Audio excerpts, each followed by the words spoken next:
Rangkuman informasi pilihan dari berbagai kabupaten dan kota di Jawa Timur segera hadir dalam Buletin Jawa Timur. Buletin Jawa Timur.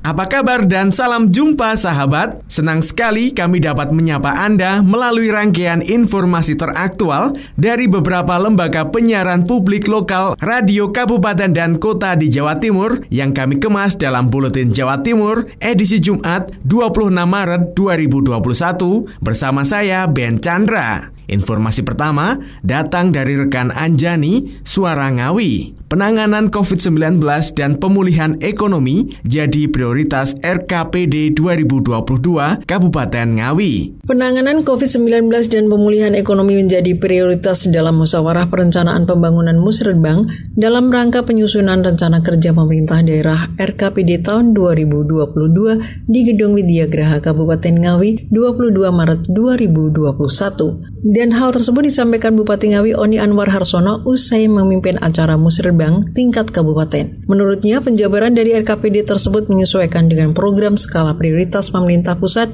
dan provinsi. Oni juga menjelaskan RKPD dimodifikasi supaya tidak keluar dari rel terkait visi misi Bupati dan Wakil Bupati selesaikan RPJP daerah tahap keempat 2005-2025 mendatang. Dan Musrebang di tingkat kabupaten tinggal finalisasi setelah serentak dilaksanakan di setiap kecamatan. Dan program pertanian juga menjadi skala prioritas sebagai amanat dari RPJP daerah 2005-2025. Anjani, LPPL, Suara Ngawi. Berikutnya, dengan Blambangan FM, Novi Dinda, gelar parenting serentak, Banyuwangi raih rekor muri. Kabupaten Banyuwangi mencatatkan rekor di Museum Rekor Dunia Indonesia atau MURI setelah menyelenggarakan kegiatan parenting serentak dengan peserta terbanyak. Penyerahan rekor tersebut dilakukan langsung oleh Direktur Pelaksana MURI Yusuf Ngadri kepada Bupati Ipuk di Banyuwangi Selasa 22 Maret 2021. Yusuf Ngadri mengatakan Banyuwangi meraih rekor MURI setelah menggelar parenting bertajuk Parenting Itu Penting dengan mengangkat tema membangun kemandirian dan tumbuh kembang anak melalui peran aktif orang tua selama masa pandemi yang diikuti 1.900 orang tua siswa. Kegiatan ini digelar dengan 2 tahap. Tahap pertama, pembukaan dan kegiatan awal yang digelar secara virtual pada 20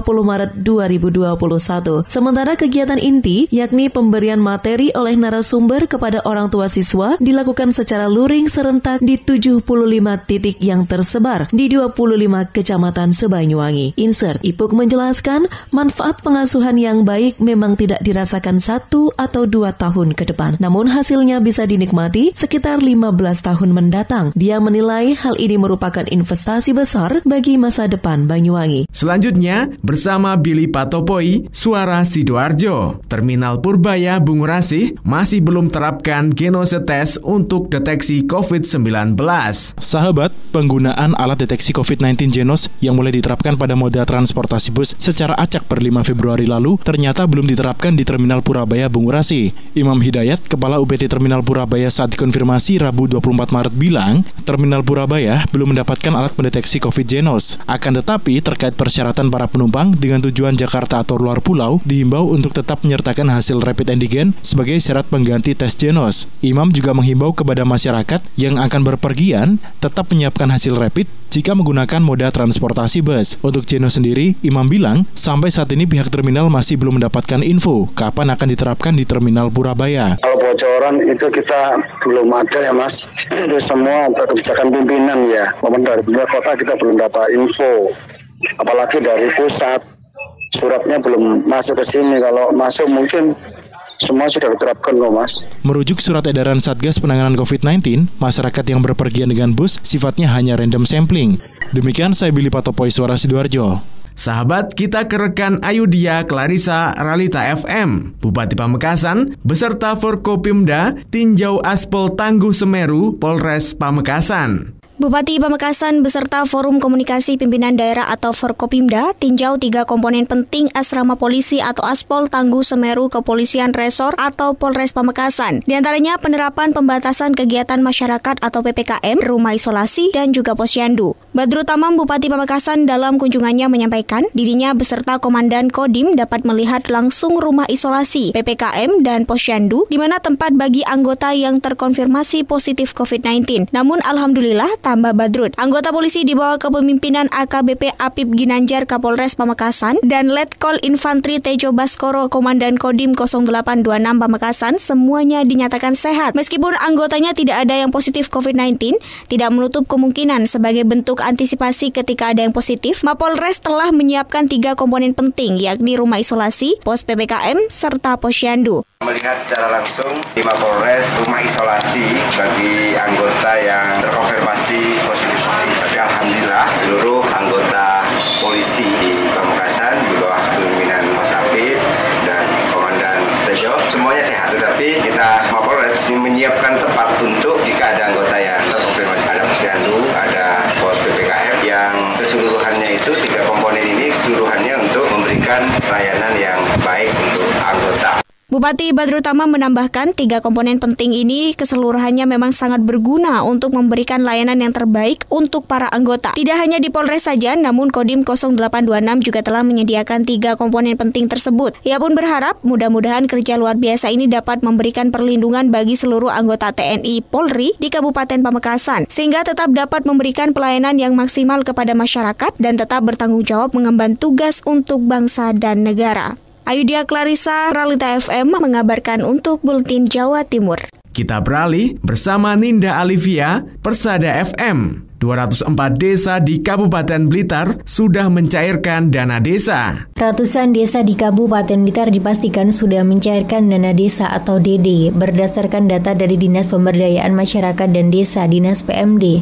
Hingga kemarin sudah ada 204 desa yang mencairkan dana desa. Kepala Bidang Pemerintahan Dinas PMD Kabupaten Blitar Dwi Novianto mengatakan ratusan desa yang telah mencairkan dana desa itu otomatis juga sudah bisa menyalurkan bantuan langsung tunai atau BLT dana desa. Saat ini sudah ada 12 desa yang masih diproses di Kantor Pelayanan Perbendaharaan Negara atau KPPN. Jika prosesnya selesai, maka dana desa itu bisa segera dicairkan. Desa-desa yang ada di Kabupaten Blitar, ini progres sampai dengan hari ini Jumat, tanggal 19 Maret, ini sudah ada 204 desa yang sudah mencairkan. Dwi menambahkan sesuai mekanisme setelah diverifikasi yang dilakukan BPKAD selesai, maka akan langsung diserahkan ke KPPN untuk proses pencairan.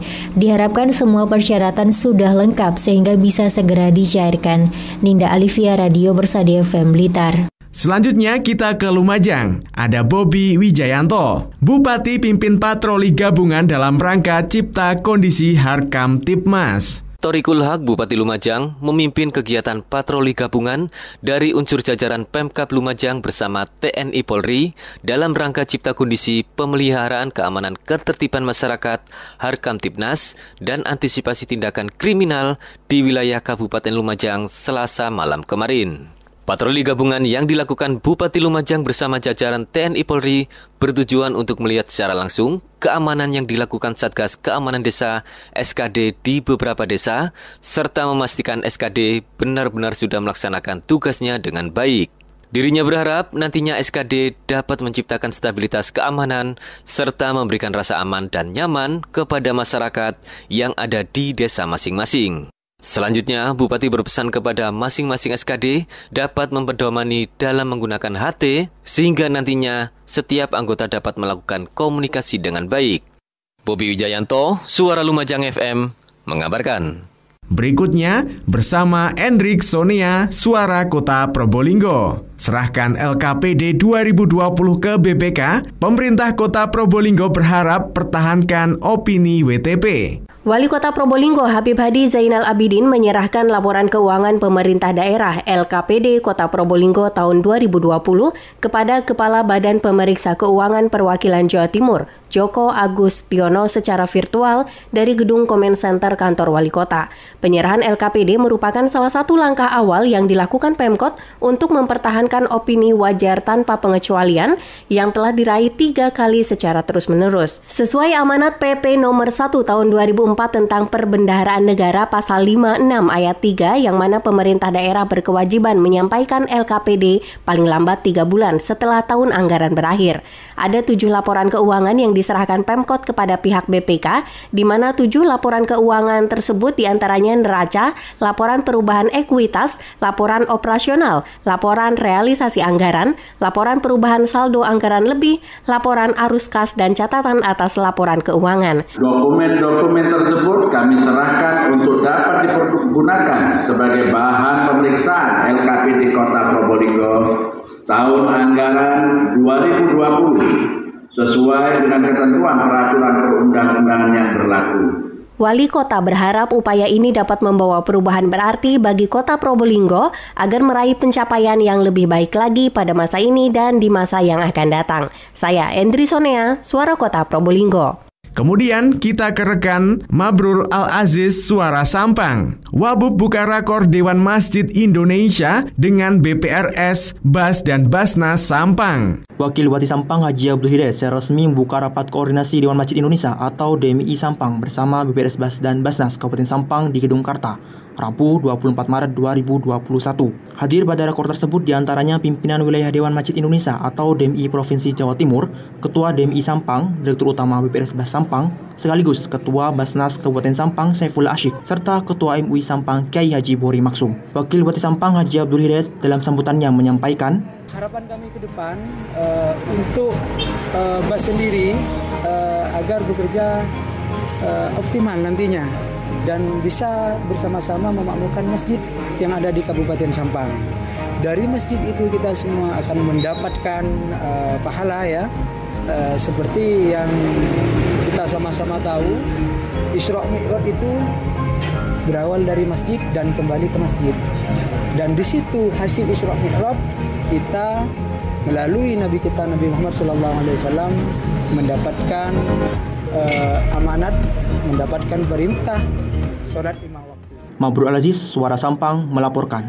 Berita selanjutnya datang dari Agustin Merdekawati Ersal Nganjuk. Dinas LH Lingkungan Hidup rencanakan 3 desa 1 TPS. Dinas Lingkungan Hidup Nganjuk mendorong adanya penambahan tempat pembuangan sampah sementara atau TPS kemarin. Meski tidak di seluruh desa, setidaknya 3 desa 1 TPS dirasa sudah relatif cukup. Hal tersebut salah satunya untuk mencegah warga membuang sampah di sembarang tempat. Kepala Dinas LH Nganjuk Triwahyu Kuncoro mengungkapkan, penambahan TPST di Nganjuk merupakan cita-cita besar. Jika hal tersebut terrealisasi, permasalahan sampah di Kota Angin akan lebih mudah diatasi ke depannya. Dan pihaknya akan mencoba pelan-pelan berdasarkan data keberadaan TPS di tiap desa maupun kelurahan bukanlah kewenangan Dinas Lingkungan Hidup, melainkan kewenangan pemerintah desa maupun kelurahan masing-masing. Hanya saja untuk pengangkutan sampah dari TPS menuju TPA, pihaknya menegaskan tetap dilayani oleh Dinas Lingkungan Hidup. Karenanya Dinas Lingkungan Hidup mendorong pihak desa maupun kelurahan untuk dapat membuat TPS. Dan jika bisa direalisasi, tentu akan menjadi hal yang sangat bagus. Pihaknya memang berharap agar semua pihak dapat menaruh perhatian dalam permasalahan sampah. Selain mendorong agar adanya penambahan TPS, Dinas Lingkungan Hidup juga akan memperketat mekanisme denda terhadap warga yang membuang sampah sembarangan. Dari Agustin Merdekawati, Suara Anjuk Ladang Anjuk. Menuju ke Mahardika FM Kota Blitar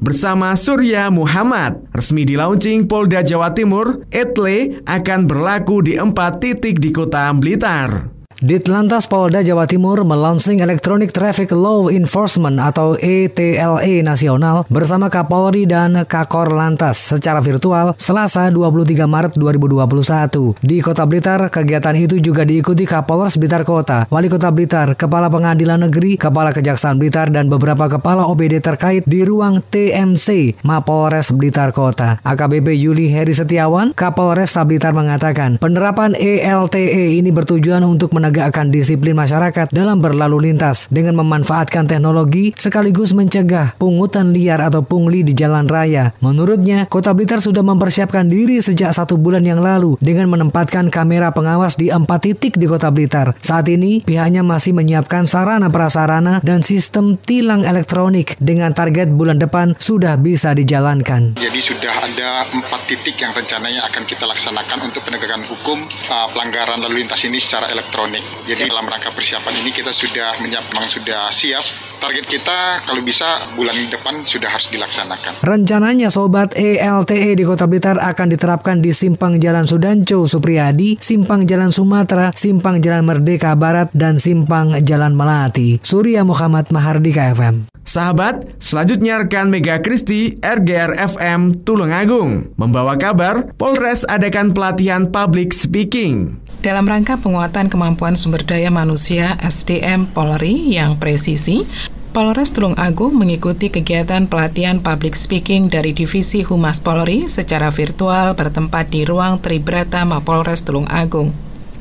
Kegiatan itu diikuti oleh Kapolres Tulungagung AKBP Handono Subiakto SH SIKMH yang diwakili Kabak Ops Kompol Supriyanto SH, Kasubag Humas Ibtu Trisakti, Paur Subag Humas Ibtu Neni Sasongko SH, anggota Subag Humas Polres Tulungagung, serta para kasih Humas Polsek jajaran Polres Tulungagung. Maksud dari kegiatan ini adalah untuk memberikan pelatihan peningkatan public speaking Kapolres dan Kabid Humas Polri, serta mendukung 100 hari program prioritas Kapolri dalam rangka penguatan SDM Polri menuju presisi. Tema kegiatan yaitu penguatan kapasitas Polri yang presisi melalui pelatihan public speaking. Pelatihan ini dibuka langsung oleh Kepala Divisi Humas Polri, Irjen Polisi Raden Prabowo Argoyuwono secara virtual.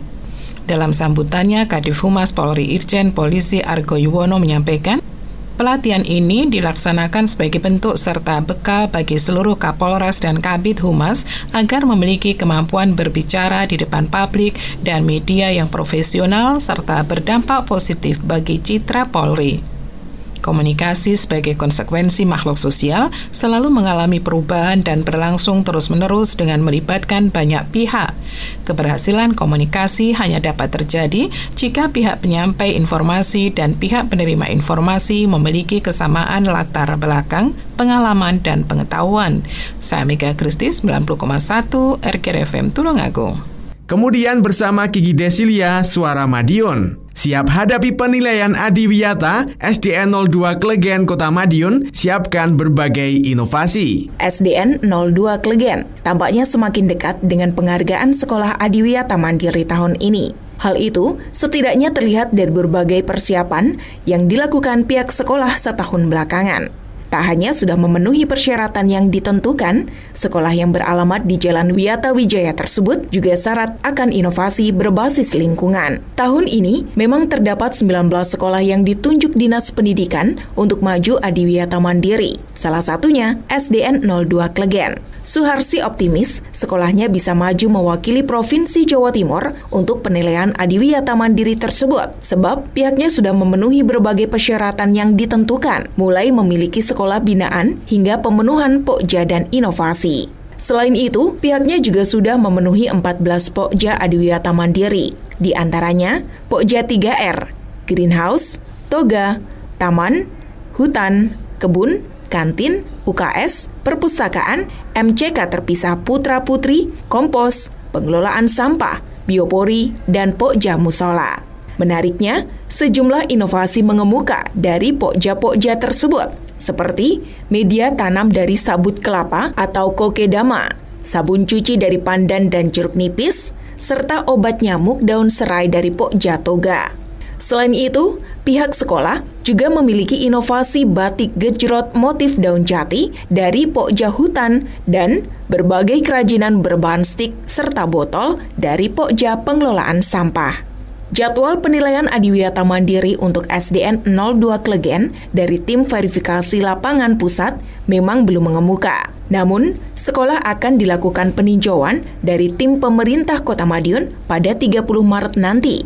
Peninjauan ini penting guna menyempurnakan persiapan sebelum penilaian. Kiki Desilia, Suara Madiun. Beralih ke rekan Juli Sulistiorini, Suara Pasuruan. Tingkatkan minat baca dan hiburan warga binaan, Rutan Bangil dapat pinjaman ratusan eksemplar bacaan. Rutan kelas 2B Bangil mengusulkan pinjaman buku bacaan ke Dinas Perpustakaan dan Kearsipan Provinsi Jawa Timur sebagai upaya meningkatkan kegiatan program pembinaan kepribadian serta mendorong minat baca warga binaan pemasyarakatan. Selasa lalu, usulan itu akhirnya terrealisasi. 150 eksemplar buku bacaan tiba di Rutan Bangil. Tristiantoro Adiwibowo, Kepala Rutan Bangil bilang, bantuan buku bacaan sifatnya sementara, melainkan dipinjamkan untuk nantinya bisa dievaluasi setiap 3 bulan sekali. Adi menjelaskan setelah diterima 150 eksemplar buku bacaan, langsung ditempatkan di pojok baca area santai dan membaca para warga binaan. Koleksi buku yang ada di pojok baca berisikan banyak tema, mulai buku motivasi, agama, elektro, dan pertanian. Kemarin kita dikirim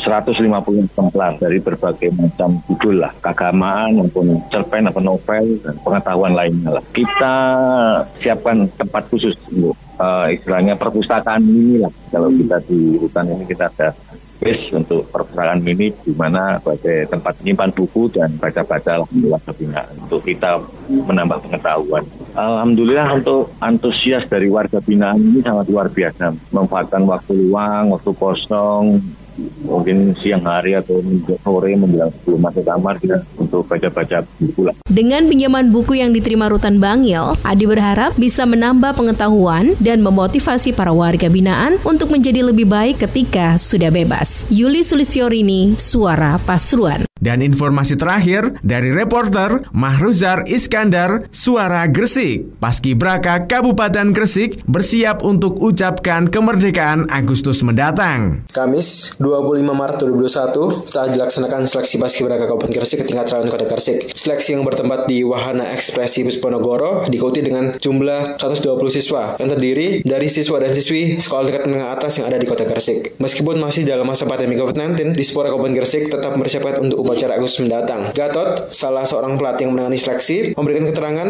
mengenai seleksi yang tetap dilaksanakan di tengah masa pandemi COVID-19. Yang mulai diseleksi mulai hari Senin kemarin sampai ini terakhir, nanti yang terpilih masing-masing rayon itu yang mewakili setiap hari Senin, Selasa, Rabu, dan Kamis. Nanti kita seleksi lagi tanggal 30 hari Selasa, 30 Maret. Jadi nanti dari yang terbaik, kita pilih yang terbaik. Nanti rencana kita ambil sesuai dengan tim inti sekitar 75. Gatot juga berharap tahun ini dapat melaksanakan upacara kemerdekaan seperti tahun sebelum-sebelumnya.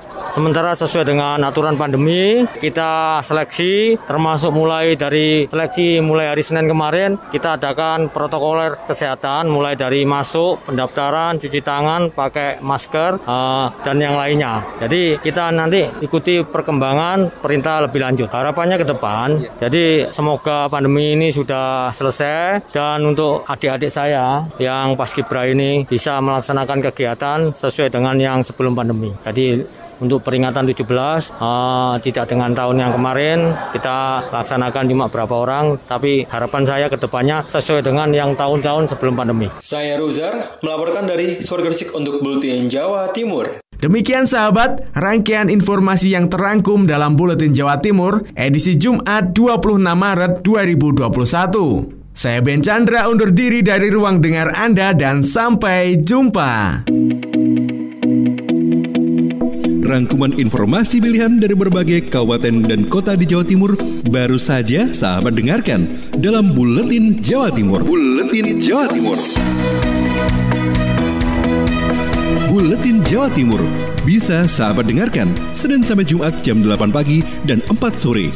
Disiarkan serentak di Lembaga Penyiaran Publik Lokal Suara Sidoarjo, Persada Kabupaten Blitar, Mardika Kota Blitar, Ralita Pamekasan, Suara Sampang, Suara Kota Probolinggo, Suara Lumajang, Suara Pasuruan, Blambangan Banyuwangi, Wika Mojokerto, Suara Gresik, Pradia, Suara Tuban, Malowopati Bojonegoro, Ersal Nganjuk, Suara Madiun, Suara Ngawi, Suara Pacitan, Praja Angkasa Trenggalek, Magetan Indah, dan RGR Tulungagung.